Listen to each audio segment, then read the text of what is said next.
आगम निगम पुराण अनेका,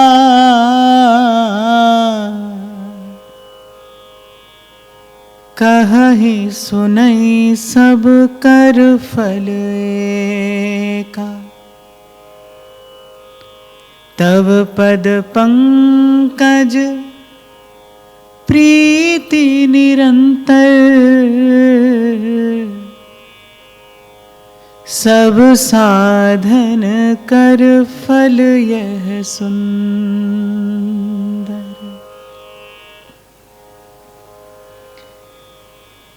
आगम निगम पुराण अनेका, कहहि सुनहि सब कर फल एका। तब पद पंकज प्रीति निरंतर, सब साधन कर फल यह सुंदर। मानस कहती हैं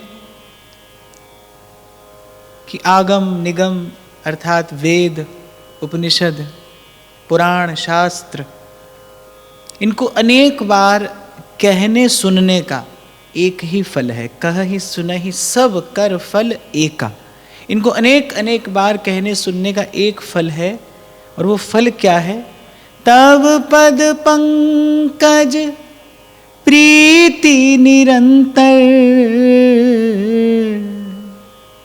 सब साधन कर फल यह सुंदर। हे प्रभु, आपके श्री चरणारविंद में निरंतर बनी रहने वाली जो प्रीत है, वही सब साधनों का एकमात्र सार है, फल है। और एक अन्यत्र स्थान पर श्री गोस्वामी जी कहते, साधन सिद्धि राम पग नेहु। ध्रुवदास जी कहते हैं, विविध भांति व्यंजन करो, लौन बिना सब फीक। यम नियम आसन प्राणायाम और ऐसे ऐसे कितने भी कठिन क्लिष्ट साधन क्यों न साध लिए जाएं, पर जो शोभा है, जो माधुर्य है, जो फल है, और या फिर कह लो जो जीवन का रस है, वो तो प्रभु के चरणों का प्रेम है। तब पद पंकज प्रीति, और कैसी प्रीति? निरंतर प्रीति। नारद जी ने भक्ति सूत्र में जब प्रेम के गुणधर्म कहे हैं, तो सबसे पहले कहा है गुण रहितम, अर्थात प्रेम में न सत्वगुण है, न रजोगुण है, न तमोगुण है। प्रेम त्रिगुण से परे है, त्रिगुणातीत वस्तु है। प्रेम में न सत्वगुण है, न रजोगुण है, न तमोगुण है। प्रेम त्रिगुणातीत है, अर्थात त्रिगुण से, इस सृष्टि के प्रपंच से न्यारी कोई वस्तु है। गुण रहितम, कामना रहितम, सदा निष्काम है। कामना का लेश भी जब तक है, तब तक वो प्रेम के जैसा दिखने वाला कोई और भाव हो सकता है, पर प्रेम नहीं है, प्रीति नहीं जानना चाहिए। गुण रहितम, कामना रहितम। फिर कहते सूक्ष्मतरम, अर्थात स्थूल मन बुद्धि से न तो उसे देखा जा सकता है, ना उसका अनुभव किया जा सकता है। गुण रहितम, कामना रहितम, सूक्ष्मतरम। फिर कहते हैं अविच्छिन्नम, जिसकी धारा कभी भी बाधित या कुंठित नहीं होती। ध्रुवदास जी कह रहे, छिन ही चढ़े छिन उतरे, सो तो प्रेम ना होए।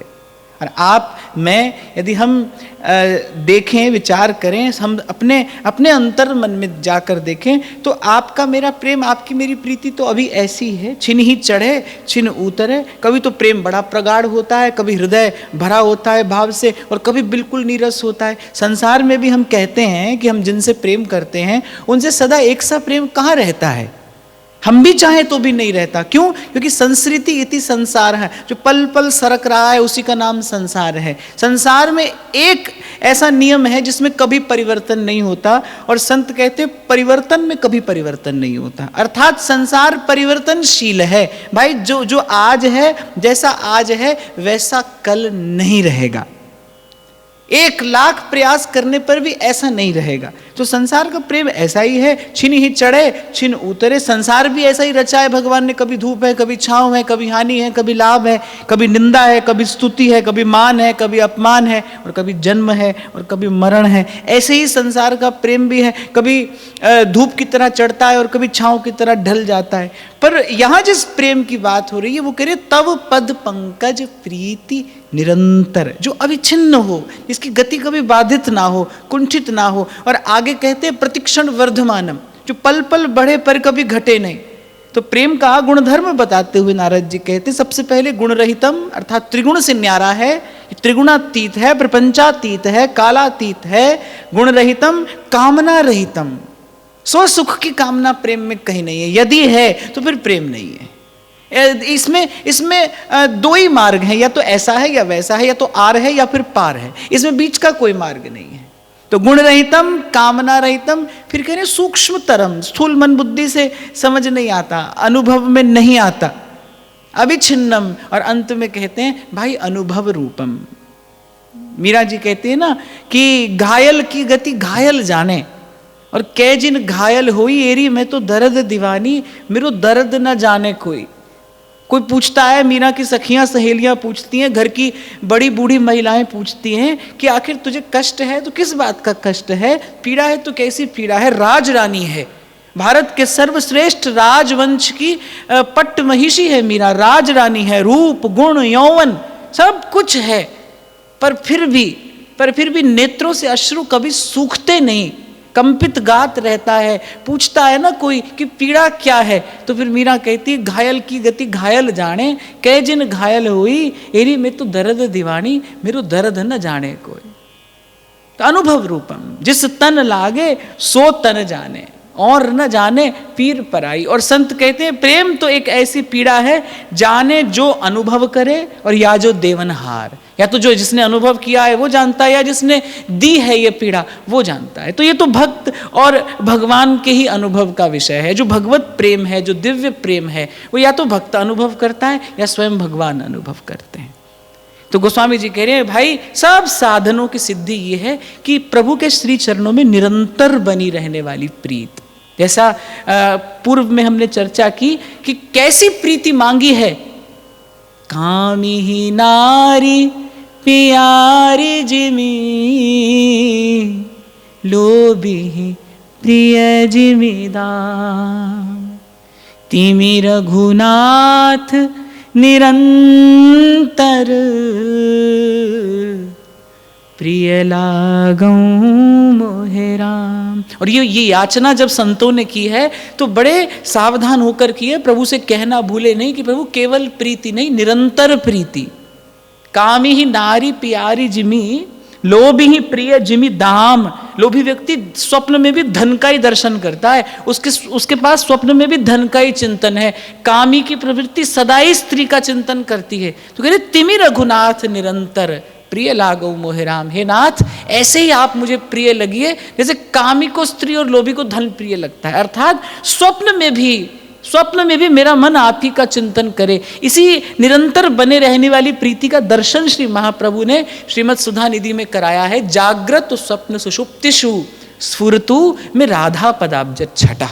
अर्थात जब प्रेम की भाव की गति कभी बाधित ना हो। देखो जब भजन नहीं है तभी तो माया अपना प्रभाव दिखाती है, वहीं से तो जीवन में माया का प्रवेश होता है जब भगवत स्मरण नहीं होता। जब तक जीव भगवत स्मरण की छाया में है, जब तक जीव भगवत भजन के आश्रय में है, तब तक तो माया काल अपना प्रभाव दिखा नहीं सकते। जीवन में चाहे वो कली हो या फिर वो काल हो या फिर वो माया हो, कुछ भी कहिए, जीवन में विकार कब आता है? जब भजन नहीं होता। इसीलिए संतों ने जब मांगा है भजन तो बहुत सावधान होकर मांगा है। अब प्रभु कृपा करहु इहि भांति, सब तज भजन करऊं दिन राति। नाथ भगति अति सुखदायिनी,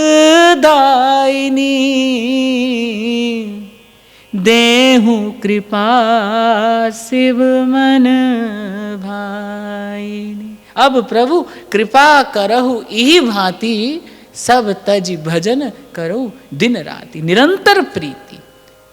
ध्रुवदास जी कह रहे रसिकन को संग करे निस दिन।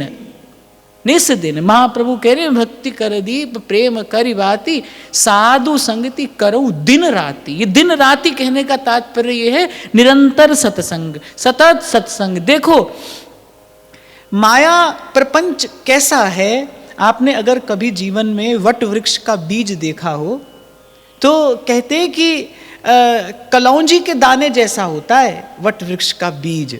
कोई कल्पना भी नहीं कर सकता कि इसमें अक्षय वट छिपा है। वो फलता फूलता है तो फिर वो फलता फूलता ही चला जाता है। प्रपंच बिल्कुल ऐसा है, बस बीज पड़ता है मन में प्रपंच का। भक्ति का भी बीज पड़ता है तो कल्याण होता है, और प्रपंच का भी ऐसे ही बीज पड़ता है बस भीतर कहीं, और फिर वो फलता फूलता चला जाता है। और एक बात आपको मैं अपने अनुभव से और भी कहूँ यहाँ पर, कि भजन के संस्कार को फलीभूत होने में समय लगता है, और प्रपंच का बीज तत्काल फलीभूत होता है। इसीलिए बार बार आपसे निवेदन किया जाता है कि साधक सजग रहे, सावधान रहे, अपनी ओर से भरसक प्रयास करे कि विकार मन में न आने पाए, विकार को आने के लिए स्थान ना दे। ब्रज में रहकर संतों ने ऐसा ही भजन किया है। ब्रज में जो भजनानंदी संत रहे हैं, कभी उनके जीवन चरित्र का चिंतन किया जाए, दर्शन किया जाए, तो ऐसे ही भजन में लगे हैं। वो प्रयास पूर्वक अपने मन को सतत भगवत चिंतन में लगाया है, सतत भगवत स्मरण में लगाया है, तभी जीवन सिद्धि प्राप्त हुई है उनको। हमारे श्री गिरिराज जी वाले पंडित गया प्रसाद जी महाराज, उनके विषय में संतों के मुख से सुना है कैसे भजन करते थे। भाई पहले ठाकुर जी की सेवा कर रहे हैं, सेवा से जो ही हटे तब सत्संग आरंभ हो जाता है, और जैसे ही सत्संग को विश्राम मिलता है तो नाम जप आरंभ हो जाता है, नाम जप को विश्राम मिलता है तो फिर किसी सदग्रंथ का चिंतन आरंभ हो जाता है, वो विश्राम होता है तो फिर श्री ठाकुर जी की रासलीला का दर्शन करते हैं, फिर कभी प्रभु का दर्शन कर रहे हैं जाकर। जैसा मैंने आपको निवेदन किया कि नाम रूप लीला और धाम, इन चारों का आश्रय लेकर, आधार लेकर अपने मन को सतत भजन में लगाने का प्रयास किया जाना चाहिए। और एक और बात व्यासपीठ ने निवेदन की थी, सतत भजन का प्रयास करेंगे तो थोड़ा भजन होगा, सतत का प्रयास होगा तो थोड़ा होगा। आज विचारो कि भजन ही करेंगे तब भजन भी होगा, अगर ये सोचो कि भजन भी करेंगे तो कुछ नहीं होगा, तो उन्नति नहीं होगी, आपकी प्रगति नहीं होगी। और मुझे ऐसा लगता है भाई कि नित्य प्रति हमको सुबह शाम भोर सांझ दिवस रात्रि हमको इस बात का स्मरण करना चाहिए कि भाई प्रभु ने हमें जग जंजाल से छुड़ाकर और अपने चरणों में ये ठौर दी है, ठिकाना दिया है। रसिक लोग याचना करते हैं श्री जी से कि जग जंजाल छुड़ाए वास वृंदावन को दीजिए। श्री जी कृपा करके जग का जंजाल छुड़ाकर यहाँ वृंदावन लाई हैं। और संत की बात मैंने तो आपसे कही थी, बाबा कहते थे, बोले बेटा अपना रंग दिखाना हो तो संसार में कहीं भी दिखाना, पर वृंदावनेश्वरी की कृपा से वृंदावन मिल जाए तो फिर केवल भजन करना, सतत भजन करना, शुद्ध भजन करना, ये भजन भूमि है, भजन रसमयी विपिन धर। तो आगम निगम पुराण अनेका, बहुत पढ़ने सुनने की आवश्यकता नहीं है, संतों ने बता दिया सार, कहाँ ही सुनाई सब कर फल एका, इन सब का फल एक है, तब पद पंकज प्रीति निरंतर, सब साधन कर फल यह है सुंदर। और अपने आप को देखिए, विचारिए, सब मिलता है भाई, प्रीति का कण। ध्रुवदास जी कह रहे हैं कि नेही दुर्लभ पावनो और सुलभ सब आई। बोले इस संसार में सब मिलता है, खूब मिलता है, भरपूर मिलता है। बोले नेही दुर्लभ पावनो, प्रभु के एक प्रेमी भक्त का दर्शन दुर्लभ है, वो बड़ी कठिनाई से मिलता है। मद्गुण श्रुति मात्रेण, बता दूं मैं आपको कि भक्त कौन है। मैं तो कहता हूं भाई, जिसको भगवान मान लेना कि हाँ ये भक्त है, वही भक्त है। अपनी ओर से हम कहते रहे हम भक्त हैं भक्त हैं, पर भगवान माने। जैसा कल हम चर्चा कर रहे थे, सिद्ध कौन है? जो प्रभु को जानता हो वो सिद्ध है? नहीं, प्रभु भी जिसको जानते हो। जो प्रभु को अपना मानता हो वो सिद्ध है? नहीं, प्रभु भी जिसको अपना मानते हो, जिसने जिस जीव से प्रभु ने भी संबंध स्वीकार कर लिया हो, वो पूर्ण सिद्ध है। तो भगवान की बात सुने कि भगवान क्या कहते हैं, भक्त कैसा है। भगवान कहते हैं मद्गुण श्रुति मात्रेण मयि सर्व गुहाशय मनोगतिरविच्छिन्ना यथा गंगाम्ब सोमबुधौ। भगवान कह रहे हैं कि मद गुण श्रुति मात्रेण, मेरे गुण का, मेरे नाम का, मेरे यश का श्रवण करते ही जिसकी समस्त इंद्रियां मुझ में लग जाएं, मुझ में समाहित हो जाएं। जैसे गोपी कृष्ण नाम जब ते श्रवण परो आली, भूल गई भौन मैं तो बावरी भैरी। कृष्ण नाम जपते श्रवण परवाली, भूल गई भौन में तो बावरी भैरी। इसीलिए नारद जी ने कहा भाई भगवान ने भक्त का जो गुण बताया है ना, वो गुण तो पूर्ण रूपेण कहाँ दर्शनीय है? ब्रज की गोपी में, यथा ब्रज गोपिका नाम। और भाई इस प्रेम, इस प्रीति, इस अनुराग रूपी परम निधि, परम संपत्ति, परम प्रसाद को प्राप्त करने की एक ही विधि है कि किसी प्रकार भगवत कृपा से प्रभु प्रसन्न हो जाएं, कृपा भरी दृष्टि से आपकी मेरी ओर देख लें और हमको किसी प्रेमी भक्त का संग प्राप्त हो जाए, जिसके नेत्रों में प्रेमाश्रु भरे हों, जिसका हृदय भगवत भाव से भरा हो, प्रभु के रूप गुण का गान करते जिसकी रोमावली पुलकित होती हो। ऐसा एक भक्त त्रिभुवन को पवित्र करने वाला होता है। भगवान कहते हैं मद भक्ति युक्तो भुवनम पुनाति। और मुझे लगता है कि कलयुग के जीवों पर विशेष अनुग्रह करके भगवान ने ये भक्तमाल का प्रसाद प्रदान किया है कि सूक्ष्म रूप से इन भक्तों के, इन दिव्य पावन पवित्र निर्मल मधुर चरित्रों का कथन श्रवण करते करते मन की चेतना, मन की भावना इनके निकट पहुंच जाती है। आज श्री जयदेव जी का मंगलमय और बड़ा मधुर, बड़ा पावन चरित्र है। श्री भक्तमाल जी को नमन करते हुए, श्री मद गोस्वामी श्री नाभाजी महाराज के चरणों का स्मरण करते हुए श्री जयदेव जी के चरित्र का चिंतन करते हैं। एक बार श्री जयदेव जी का प्रिय युगल नाम लेकर। जय जय श्यामा जय जय श्याम, जय जय श्री वृंदावन धाम, जय जय श्यामा जय जय श्याम, जय जय श्री वृंदावन धाम, जय जय श्यामा जय जय श्याम, जय जय श्री वृंदावन धाम, जय जय श्यामा जय जय श्याम, जय जय श्री वृंदावन धाम, जय जय श्यामा जय जय श्याम,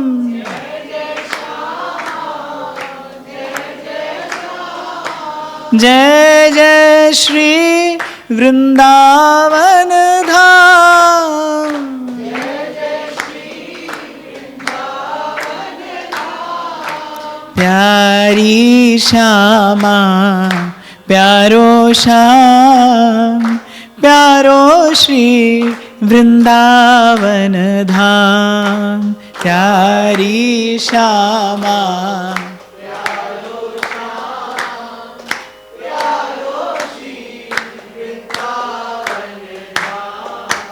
जय जय श्यामा जय जय श्याम, जय जय श्री वृंदावन धाम, जय जय श्यामा जय जय श्याम, जय जय श्री वृंदावन धाम, जय जय श्री वृंदावन धाम, जय जय श्री वृंदावन धाम।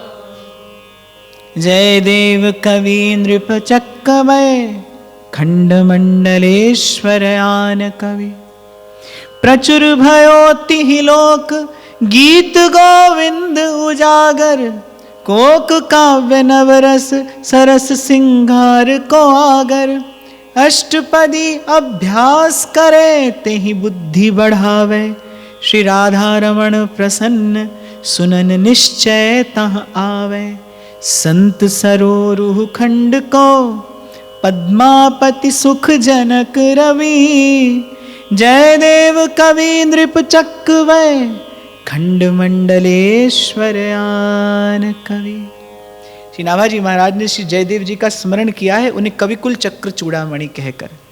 कहते हैं कि संसार में जितने भी कवि हैं वो अगर राजा हैं तो फिर जयदेव जी चक्रवर्ती सम्राट हैं। अर्थात अद्भुत अनुपम आपका काव्य और आपकी रचना गीत गोविंद श्री राधा रमण को इतनी प्रसन्न प्रिय हुई कि राधा रमण प्रसन्न सुनन निश्चय तहाँ आवे। जहाँ कोई इनके द्वारा रचित गीत गोविंद की अष्टपदियों का गान करता है, श्री राधा रमण, श्री प्रिया प्रीतम, श्री युगल सरकार निश्चित रूप से वहाँ श्रवण करने के लिए आते हैं। तीनों लोकों में आपका सुयश प्रसारित हुआ। आपके इस काव्य की सुरभि प्रसारित हुई, संत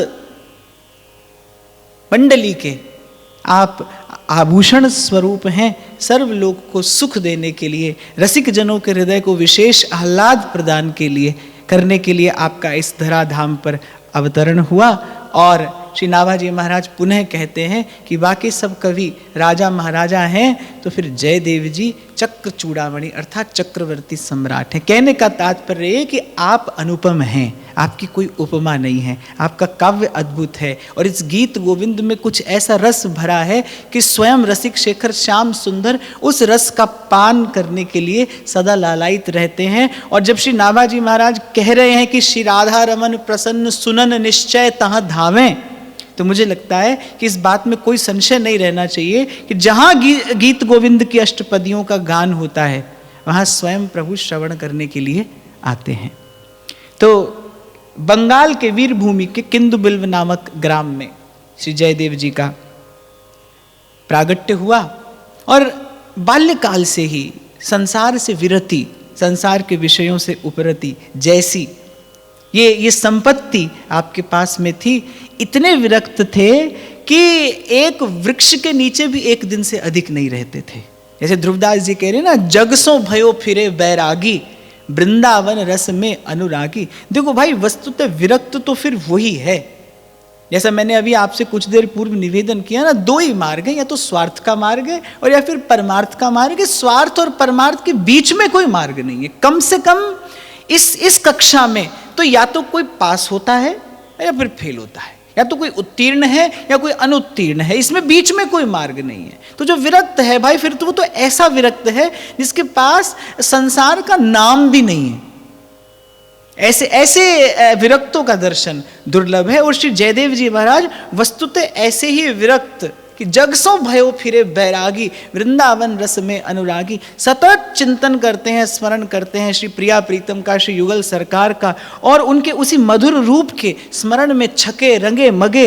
और कैसे विहरण करते हैं संसार में कि एक वृक्ष के नीचे भी एक रात्रि से अधिक नहीं ठहरते। अर्थात ऐसा ही प्रवाहमान आपका जीवन। और साधु के जीवन का लक्षण तो वेद शास्त्र कुछ ऐसा ही बताते हैं, चरई वेती चरई वेती। साधु का जीवन तो कैसा होता है, गंगा की धारा के जैसे सतत प्रवाहमान, जैसे गंगा लोक को मंगल करती हुई, लोक को पावन करती हुई प्रवाहमान रहती हैं। ऐसे ही संत होता है, ऐसे ही उसका जीवन है, और ऐसे ही उसके हृदय से फूटती वो भक्ति भगीरथी की धारा है, लोक का मंगल करती हुई, त्रिभुवन को पावन करती हुई सतत प्रवाहमान रहती है। तो ऐसा बड़ा दिव्य, बड़ा पवित्र श्री जयदेव जी महाराज का जीवन। एक दाक्षिणात्य ब्राह्मण थे, उनका एक संकल्प था कि मेरे संतान होगी तो मैं सबसे पहली संतान श्री जगन्नाथ जी को निवेदन करूंगा। बड़ी सुंदर पुत्री प्रथम संतान के रूप में उनको प्राप्त हुई। उनका संकल्प था कि जब ये कन्या योग्य हो जाएगी तो श्री जगन्नाथ जी के चरणों में निवेदन करूंगा। अब जब कन्या विवाह योग्य हुई तो वो ब्राह्मण श्री जगन्नाथ जी के सन्मुख ले गए। नाम था पद्मा, और यथा नाम तथा गुण, अद्भुत रूप और गुण की निधान, क्योंकि प्रभु के प्रसाद से प्राप्त हुई थी। जब श्री जयदेव जी ने जाकर श्री जगन्नाथ जी के चरणों में निवेदन की तो श्री जगन्नाथ जी ने कहा कि देखो, इस समय जो जयदेव कवि हैं वो हमारा ही स्वरूप है, तो आपका संकल्प है कि आपको कन्या हमें निवेदन करनी है। श्री जयदेव जी महाराज हमारा ही स्वरूप है, ये कन्या ले जाकर उन्हें निवेदन करिए और उनसे कहिए प्रभु की आज्ञा है इस कन्या का पाणी ग्रहण करें, इससे विवाह करें। अब जयदेव जी महाराज परम विरक्त, वो तो एक वृक्ष के नीचे एक दिन से अधिक नहीं रहते। उनके पास संपत्ति के नाम पर क्या है, एक गुदड़ी है और एक कमंडल है, बस वही उनकी थाती है, वही उनकी संपत्ति है। हाँ, हृदय में प्रियालाल का प्रेम ऐसा है कि नाभाजी महाराज को उन्हें चक्रवर्ती सम्राट की उपाधि देनी पड़ी। कोई ऐसी अद्भुत संपत्ति है कि वो कविकुल चक्र चूड़ामणि है। अब भाई ब्राह्मण ने भगवान की आज्ञा पाई और आ गए जयदेव जी के पास, और प्रभु ने ये कहकर भेजा था कि नहीं माने तो अपनी हठ पर रहना और कहना प्रभु की आज्ञा है, क्योंकि श्री ठाकुर जी जानते थे कि सामने से क्या उत्तर मिलने वाला है। अब जयदेव जी के पास जब आए तो जयदेव जी ने सुनकर कहा कि देखिए, जगन्नाथ जी 16,000 विवाह करें तो भी उनकी शोभा है। भाई समर्थ को नहीं दोष गुसाई, वो तो समर्थ हैं और ये उन्हीं को शोभा देता है। हम तो कौपीन पहनकर, केला की कौपीन बांधकर, गुदड़ी कमंडल हाथ में लेकर भजन करने वाले साधु हैं भाई। ये घर संसार व्यवहार और ये विवाह, ये सब बंधन हमारे लिए नहीं है भाई। हम ऐसा कतई स्वीकार नहीं कर सकते। ब्राह्मण अपने हठ पर अड़ा था क्योंकि भगवान की आज्ञा थी, प्रभु ने कहकर भेजा था कि भाई वो नहीं भी माने तो अपने हठ पर अड़े रहना। अच्छा देखो, भगवान की लीला है, इसीलिए संत कहते हैं तेरी माया का ना पाया कोई पार, लीला तेरी तू ही जाने। नारद जी ने विवाह करना चाहा तो ठाकुर जी ने नहीं करने दिया। शंकर जी नहीं करना चाहते थे तो विवश कर दिया विवाह करने के लिए कि आपको करना ही होगा। अब भाई क्यों, क्या, कैसे नहीं किया जा सकता है। प्रभु की लीला है, प्रभु की इच्छा है, और बस भक्ति यही है कि प्रभु की इच्छा में अपनी इच्छा मिला दे। महाप्रभु घर से चले, प्रिया जी ने कहा 2 विवाह और करने होंगे, सो किए और आए। तो जयदेव जी की कतई इच्छा नहीं। अच्छा बड़ी बात यहां पर यह है कि संसार की इच्छा ना हो। प्रथम दिन से हम इसी बात का चिंतन करते आ रहे हैं। संसार तो वैसे भी नहीं बांधता, कोई व्यक्ति नहीं बांध सकता। संसार तो जड़ है भाई। चेतन जीव को जड़ संसार कैसे बांधेगा? जीव बंधता है, संसार के चिंतन से बंधता है, संसार की इच्छा से, संसार की लालसा से बंधता है। जयदेव जी के मन में, उनके रोम रोम में तो पूरित हो रहा है युगल सरकार का प्रेम। संसार के रहने के लिए कोई ठौर नहीं है। रहीम जी कहते हैं कि नैनन पिए मूरत बसी, अब पर छवि कहां समाए, भरी सराय रहीम लख पथिक आप फिर जाए। अगर किसी सराय में रहने की ठौर ना हो तो पथिक आएगा भी तो देखकर लौट जाएगा। तो रहीम जी कहते बोले नैनन पिए मूरत बसी, अब पर छवि कहां समाए। मन एक एक रोम, मेरे प्राण सब प्रियतम में लगे हैं। अब किसी और विषय की, किसी और वृत्ति के रहने का इसमें स्थान ही नहीं है। आता तो है संसार का चिंतन, लेकिन वो जब देखता है कि नेत्रों में प्रियतम की छवि है, कान प्रियतम का नाम श्रवण करने में लगे हैं, जिह्वा प्रियतम का नाम रटने में लगी है, हृदय में प्रियतम के चरण कमल हैं, हाथों में प्रभु की सेवा है, तो संसार का विषय आता भी है तो लौट जाता है। तो जयदेव जी का जीवन बिल्कुल ऐसा मनसा वाचा कर्मणा पूर्ण रूपेण समर्पित जीवन, और भगवत कृपा से, भगवत अनुराग से भरा उनका तन मन, उनके प्राण। तो जयदेव जी अपनी हट पर हैं। बोले भाई हम तो किसी भी परिस्थिति में ये संबंध स्वीकार नहीं कर सकते। अब जब ब्राह्मण नहीं माना, उसने कहा कि आप कैसे महात्मा हैं कि प्रभु की आज्ञा कोई स्वीकार नहीं कर रहे। मैं आपसे सत्य सत्य सत्य कह रहा हूं, मैं गंगा जल हाथ में लेकर संकल्पबद्ध होकर कह सकता हूं कि प्रभु की आज्ञा है, मैं प्रभु की आज्ञा से आपके पास आया हूं। तो किसी ने कहा भाई कन्या से पूछ लिया जाए। अब जो कन्या थी वो भी निश्चित रूप से परम भक्तिमती थी, तभी एक केला की कौपीन पहने, हाथ में गुदड़ी कमंडल लिए हुए महात्मा उसके चरणों में अपना जीवन न्यौछावर करने को प्रस्तुत है। किसी तीसरे व्यक्ति ने कहा भाई कन्या की सम्मति लेनी चाहिए, कन्या क्या चाहती है? तो कन्या ने जब कहा कि मैं तो पहले से ही अपने मन प्राण आपको समर्पित कर चुकी हूं, मेरे हृदय में आपके अतिरिक्त कोई और चिंतन नहीं है, ये प्रभु की भी आज्ञा है, मेरे पिता का भी संकल्प है और मेरी भी इच्छा है। अब जयदेव जी ने मन ही मन प्रभु का स्मरण किया और कहा कि अब आप जब हम पर बल प्रयोग कर ही रहे हैं, तब आपसे कौन जीत सकता है, आपसे कौन पार पा सकता है?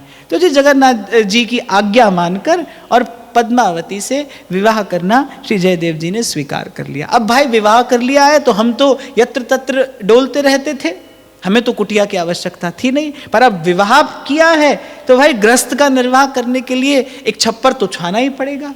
अब एक कुटिया बनाई, अब कुटिया बनाई तो बोले गृहस्थ का कर्तव्य है, उसका धर्म है कि भगवत सेवा के बिना न रहे।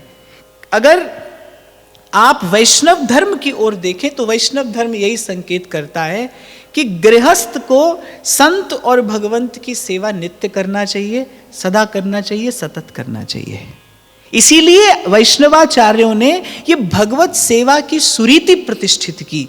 ये जो आपके मेरे घर में, कुंज में ये जो प्रभु की सेवा विराजमान है, ये आपका मेरा धर्म है, कर्तव्य है, ये किसी पर कोई उपकार नहीं है। इसके बिना बिखर जाएगा जीवन, इसके बिना भटक जाएगा जीवन। यही वो धुरी है जिससे बंधे हैं हम और जिससे जीवन सुचारू रूप से भजन के मार्ग पर आगे बढ़ सकता है। तो जयदेव जी महाराज ने विचार किया, भाई अब हम गृहस्थ हो गए हैं, तो फिर साधु और प्रभु की सेवा ये तो घर में होनी चाहिए। तो श्री राधा माधव का दिव्य सुंदर श्री विग्रह विराजमान किया और बड़े लाड़ से, बड़े भाव से, बड़े प्रेम से जो था सोई प्रभु को निवेदन करके और सानंद प्रभु का भजन करने लगे। भगवत प्रेरणा से गीत गोविंद की रचना आरंभ किए।